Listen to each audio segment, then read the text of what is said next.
Ministeerri Haajaa Alaa Ameerikaa Antoonii Biliinkeen dhimma Itoophiyaa fi Afgaanistaan irratti barreessaa olaanaa dhaabbata mootummoota gamtoomanii Antoonio Guuterees waliin kaleessa mari'atan.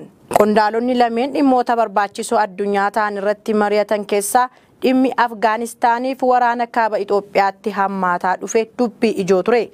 Antoonii Biliinkeen Ameerikaan tattaaffii barreessaa olaanaa mootummoota gamtoomanii rakkoo deeggarsa namoomaa mudate furuuf gochaa jiraniif gareen dhaabbatichaa Itoophiyaa jiru haala rakkisaa keessatti hojjechaa jiran dinqisiifataniiru. Geggeessitoonni lameen wal deeggarsa idila addunyaa guutuudhaan waraanicha dhaabsisuun qaamoleen warwaraanan dhukaasa dhaabuun gara mariitti akka galan gochuu fi deeggarsa lubbuu oolchuu dhaqqabsiisuuf cimsanii hojjechuu akka qaban waliin dubbataniiru. Haleellaan xiyyaaraa torban kana keessa qofa guyyaa afuraffaa kaleessa onkoloolessa 22/2021 magaalaa Maqalee keessatti raawwatu mootummaa fi finciltoonni Tigraay himan. Mootummaan akka ibsetti xiyyeeffannaan haleellaa raawwatame kana bakka leenjii adda bilisa baasaa uummata Tigraayidha jedheera. Haleellaan humni qilleensa Itoophiyaa guyyaa afuraffaa magaalaa Maqalee keessatti raawwate qubannaa xiyyaaraa gargaarsa dhaabbata mootummoota gamtoomanii gara Maqalee geesse danquunis